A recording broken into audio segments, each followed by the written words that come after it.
Hello, everyone. This is Tom Fox. I'm the Compliance Evangelist, and I'd like to welcome you to episode 72 of This Week in FCPA for the week ending October 20, 2017, the Closing the Books edition. In this episode, I'm joined as always by Jay Rosen, Mr. Monitors, and we return for a wide-ranging discussion of some of the week's top compliance and ethics-related stories. We highlight the recently concluded Society of Corporate Compliance and Ethics, Compliance and Ethics Institute.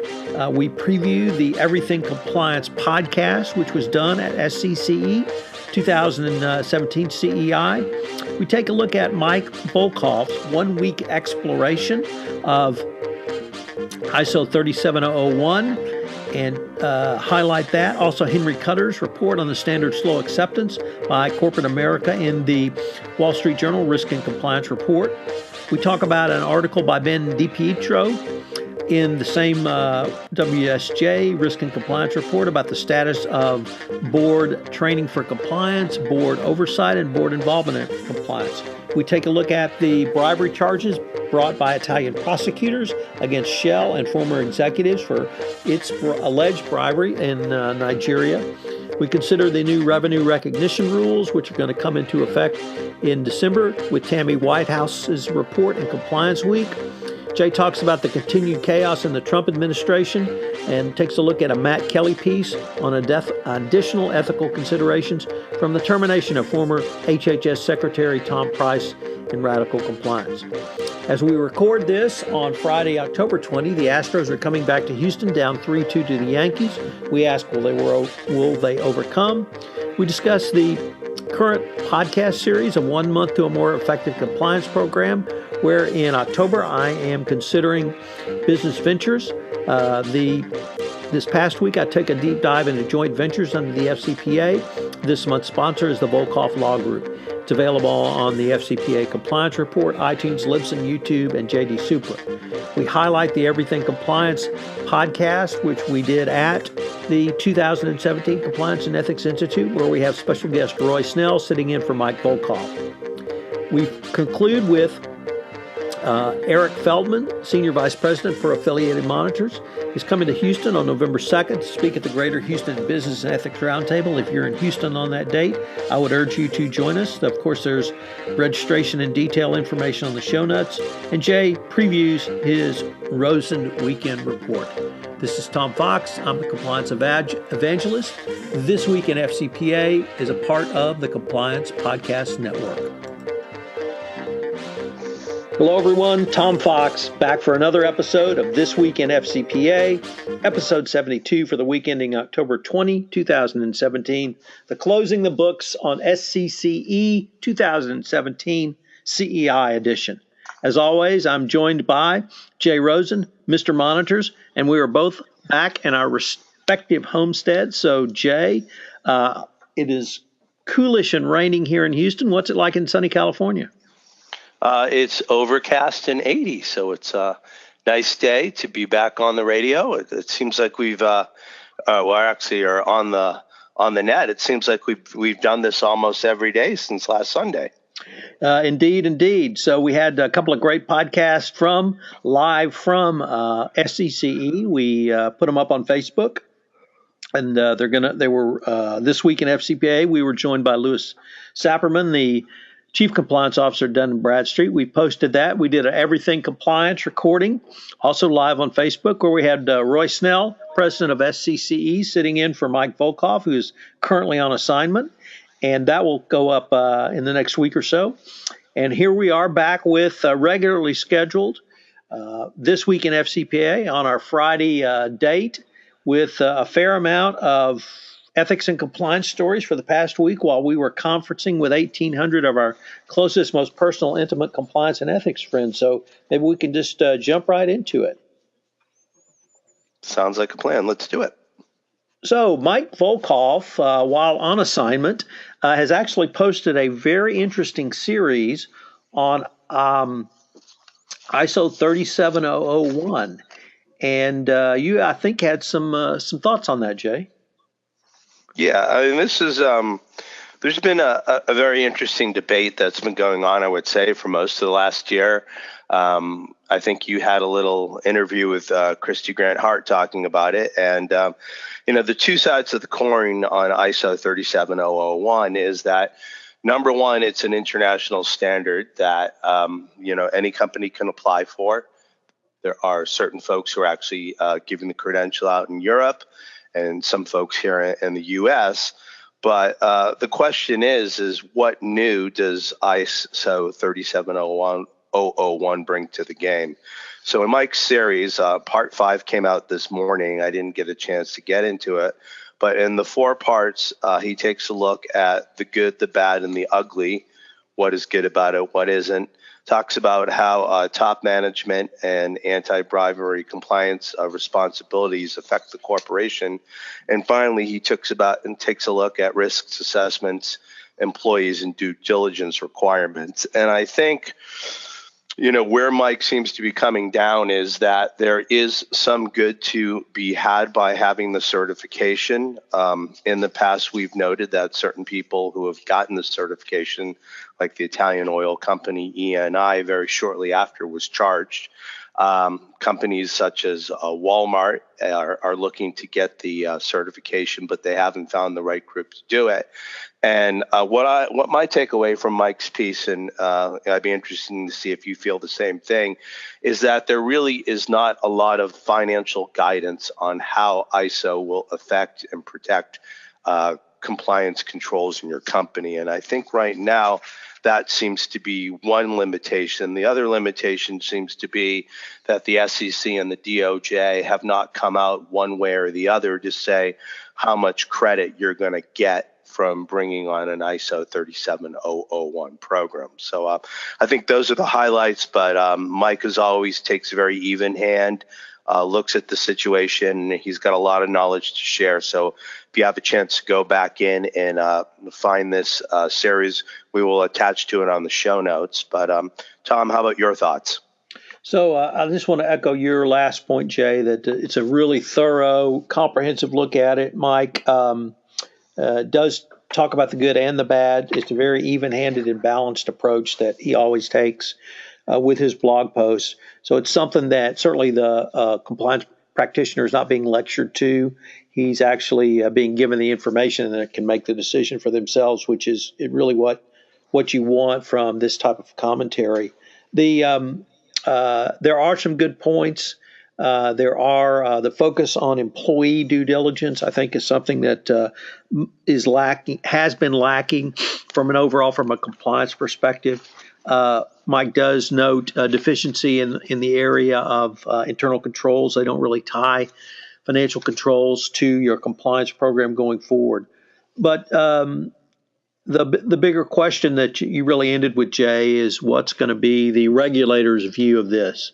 And without an adoption explicitly by the regulators, this is something that's really just sort of I'm not even sure a nice to have works, because I think anyone who's listened to this podcast knows about my thoughts on this. So it's something else to have. I don't think it's needed to have. But if the regulators come out and say this is one factor we'll consider, then certainly that changes the internal calculus.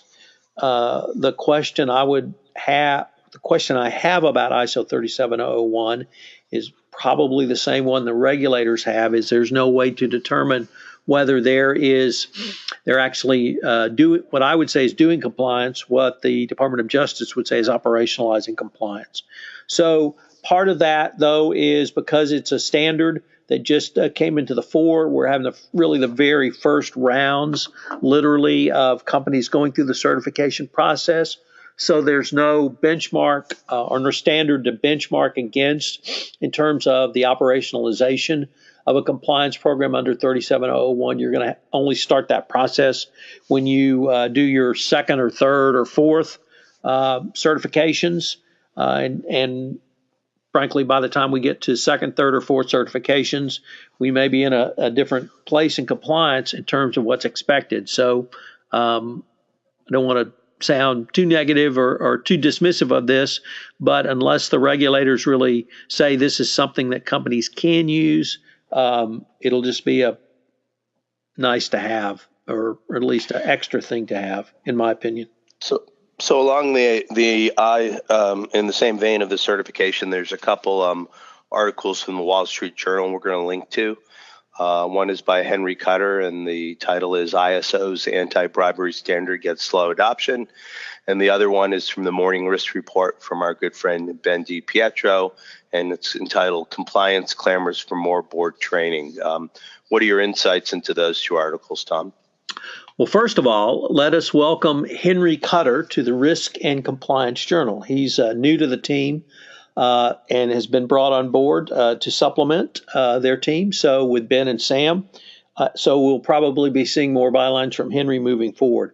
What I got from and Henry's piece really echoes exactly what you said, Jay, that companies are slow to adopt the standard for many of the reasons we've talked about, and then adding on the one you articulated for Walmart, there's just very few certifiers. And how do you certify the certifiers, or how do you certify that a certifier, if I can, misnomer my comments there, with that they're actually competent to make a certification. So companies, I think, are reluctant for the reasons we've discussed. Ben's article, though, really focuses on the board of directors and their role in compliance.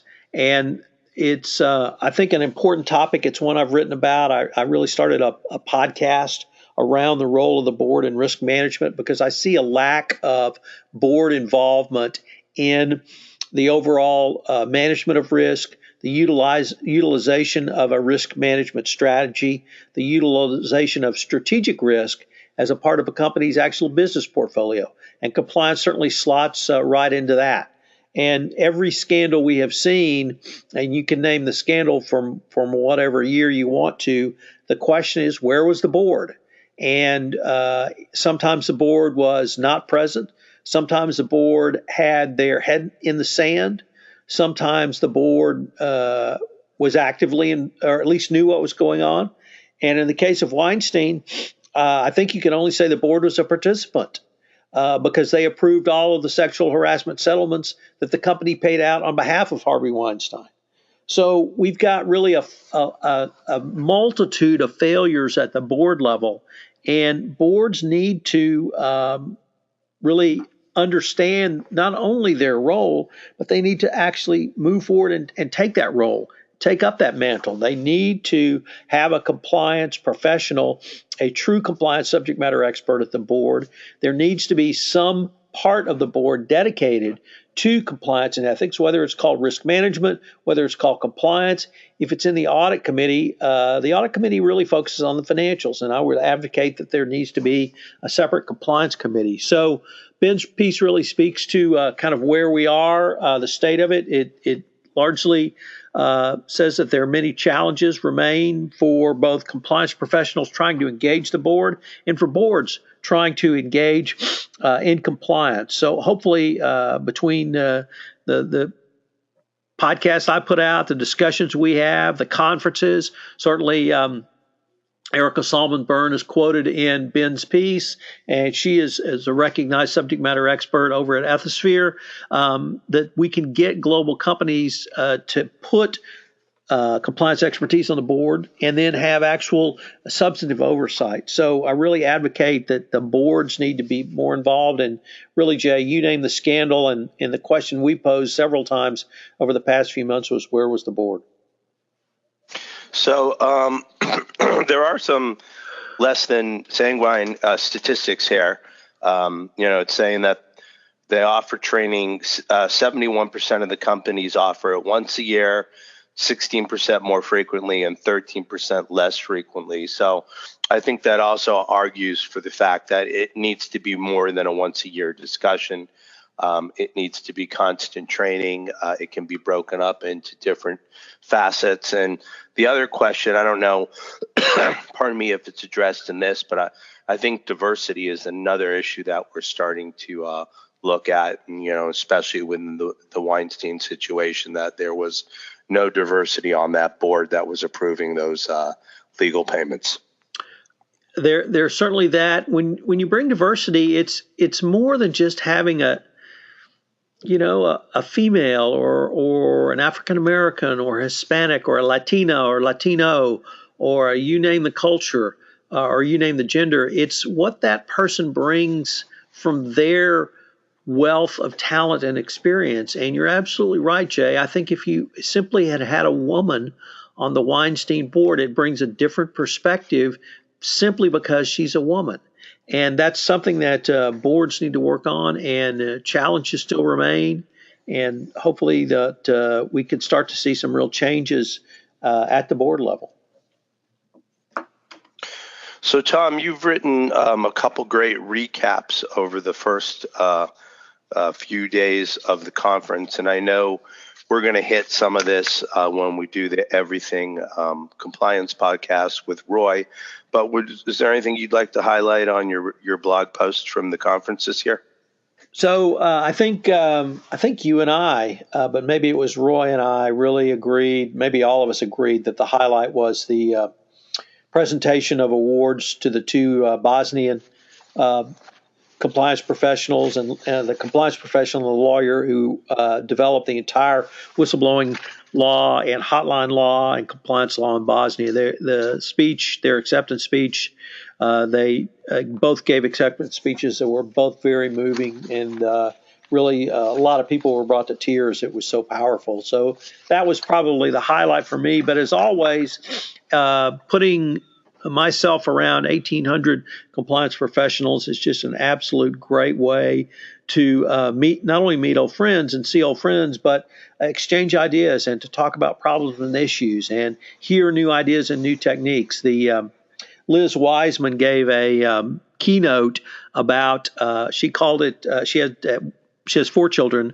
now. She had 3 at one time, and they were all boys, 6, 4, and 2 trifecta. And the insanity and chaos in trying to put them all to bed at once.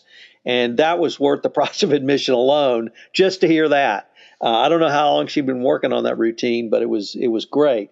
And she took the lessons she learned in the corporate world and applied them to putting her 3 boys to bed, and it actually worked. So it was really worth it just for that. The keynotes were great. The breakout sessions were excellent. They raised over $7,000 for the Wounded Warriors, or America's Fund for Wounded Warriors and families of wounded warriors. That was a highlight for me as well. So lots of things. We both I wanted to ask, will we see a Jay Rosen weekend report, and will it give your views or your recaps and summaries of SCCE this year? Yes, it will be called Who's in the Room and How You Do It. Excellent. So, we'll see yours. So what were some of your highlights? I think since this is either my 5th or 6th CEI, I wanted to try to take a different approach. And I went to a lot more of the advanced discussion groups to support my friends, and saw a great panel on the Wednesday morning with Jonathan Armstrong and Mary and Chris, and I'm drawing a blank now for their last names. Because Christine Rubidou. Yes, Rubidou, and Mary. Rubidou. And what about Mary from Fresenius? What's her last name? That one I don't know. So anyhow, it was great to be in there. It was great to be in there and support my friends. And I received that same kind of support. For the 3rd year in a row, I did my advanced discussion group about policies, procedures, and codes of conduct. One size does not fit all. And I think most of the strength from those advanced discussion group sessions are the people who are sitting at the tables. And what's really nice about leading one of those sessions is you're not there to flip PowerPoint pages, and you're not there to show how smart you are, but it does help if you can drop a few jokes. But what I really like doing is facilitating that conversation. And we had people from all different industries and from all different levels. And, good friends continue to support my efforts. Nat Edmonds from Paul Hastings is always there. Jonathan Armstrong. So, it was a little bit different this year because they doubled the number of the advanced discussion groups. So I didn't have my same ringers from the first session, but the second session went just as well, if not better. So I'm really what you'll hear in our discussion with Roy and Matt and Jonathan is that I think we're all pulling for, to make this conference the best it can be. And I think the more and more opportunities we can offer for small groups and interactive sessions, as you said in one of your things, Tom, there are no trade secrets in compliance. And, another conversation I had with folks over dinner, Samantha Kellen and I organized the first official orphans dinner, and we had 15 people that got together, a table of 8 and table of 7 at the Mesa Grill. And we all, in our own way said that SCCE is home. This is a place where people have similar concerns and, they are engaged. And if you can't find an answer for them, there's somebody at that conference who you can make a connection like you did with somebody who was looking for a mentor in the Midwest. So all that will be part of my weekend report. Great. So, Jay, we had a little anti-corruption, bribery and corruption news this week with the Italian prosecutors bringing some charges against Shell and some former Shell executives for bribery in Nigeria. This has embroiled E&I as well, but that's going to be interesting to see whether or not the Italians can actually move forward and prosecute the Shell execs and former execs. There was Matt Kelly had a piece about some additional ethical considerations from the now former HHS Secretary Tom Price. Do you have any thoughts on that? Yeah, so this one comes up into, timing is everything. And basically, he was first sacked on, not first, but the former secretary of HHS, Tom Price, was sacked on September 29th. And the article or the news flash that first broke was on Politico.com, and that story hit on September 21st, and the article was posted at almost 6 p.m. Eastern time. And exactly 17 minutes later, a top HHS official sent an email to all departments requiring them take a 1-hour training on unauthorized disclosure of controlled information within 24 hours. So it seems to be one of those situations that the barn door is open, and to talk about Marjorie Doyle's cows from her ranch, they're already out running amok. So it seems like, again, as former Secretary Price was trying to minimize the cost of his travel to the past to the taxpayers, it looks like this was a very late and lame attempt to try to staunch the flow of information from whistleblowers. Agreed. So we've got a little sports coming up this weekend, starting tonight, Jay. The Houston Astros are back in town playing the Yankees. Houston went to New York up 2-0. They are now down 3-2. So the question I pose to you is, will they overcome? There will be a Game 7. The Magic 8 Ball says this is so.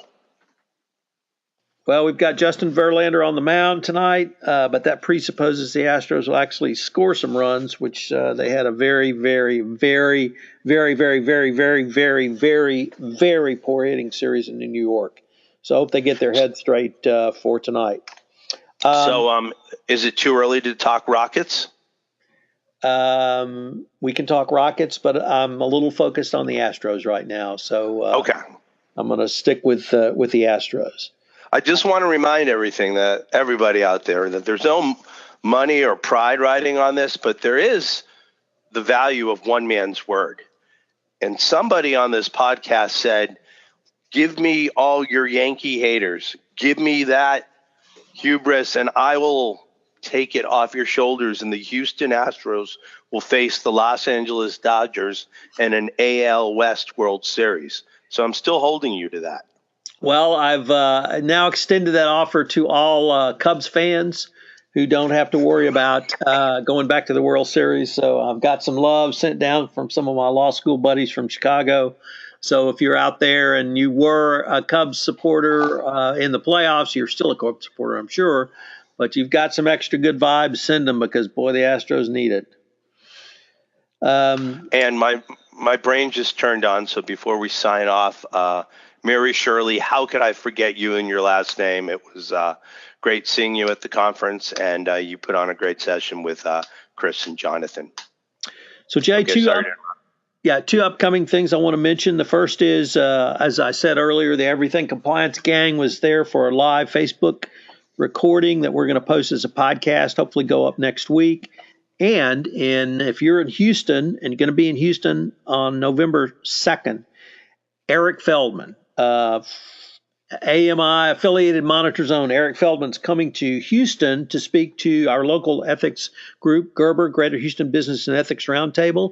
I would urge you to come to that chat. Eric's an excellent speaker. He's going to talk about utilization of monitors as a proactive tool to help you advance your compliance program. You can check out more information on the Gerber website. We'll link to that in the show notes. And we're certainly thrilled to host Eric, and we're going to hold it, Jay, at Phillips 66, which is the newest corporate office in the energy company space. And this office building is so outstanding that they actually use it as a recruiting tool. So it's frankly worth it for going to the building alone. But when you throw in Eric Feldman, this is going to be a hopefully great event. And if you're in Houston, or you're going to be in Houston, or you want to come to Houston, this will be one for you to attend. So check out Eric Feldman, November 2nd from 1:30 to 3:30 at the Greater Houston Business and Ethics Roundtable at the Phillips 66 building. So Jay, with that, we ran through a lot. Go ahead. I was going to say there's some other thing you would be remiss for not talking about, and you've got a new premier service offering called the Doing Compliance Masterclass. Do you want to tell our listeners about that? Sure. If you want to get the absolute top information on how to do compliance, how to operationalize your compliance program in a webinar format, I've started this. Next week we'll have the first webinar, which will go up. I'm going to go every month and take a deep dive into a topic of operationalized best practices compliance program. This is designed specifically for the compliance practitioner, designed specifically to tell you what best practices are and that you can either benchmark or incorporate into your compliance program. It's going to be based on my upcoming book, The Complete Compliance Handbook. So it'll really give you the information you need to develop your own compliance program. So look for that. You can check that out on my website. It's called Doing Compliance Masterclass, the series. So, and Jay, of course, everything we discussed will be linked to in the show notes. So all that information will be available to you once you download the podcast. Sorry, Tom. With that, you want to take us home? Sure. On behalf of Tom Fox, the compliance evangelist, and myself, Jay Rosen, Mr. Monitors, we would like to thank you for joining us for This Week in FCPA Episode 72, the Closing the Books edition on the SCCE CEI for the week ending October 20th. This is Tom Fox again. Thank you for listening to this episode of This Week in FCPA. If you have listened to this podcast on iTunes, I would greatly appreciate it if you would rate our podcast, as it would help in our rankings and also help get out the word about the only weekly podcast which takes a look at the week's events in compliance and ethics. Also, if you have any questions, you can email me at tfox@tfoxlaw.com. You can email Jay at jrosen@affiliatedmonitors.com. Thank you again for listening to episode 72 of This Week in FCPA, and I hope you'll join us again next Friday for episode 73. This Week in FCPA is a part of the Compliance Podcast Network.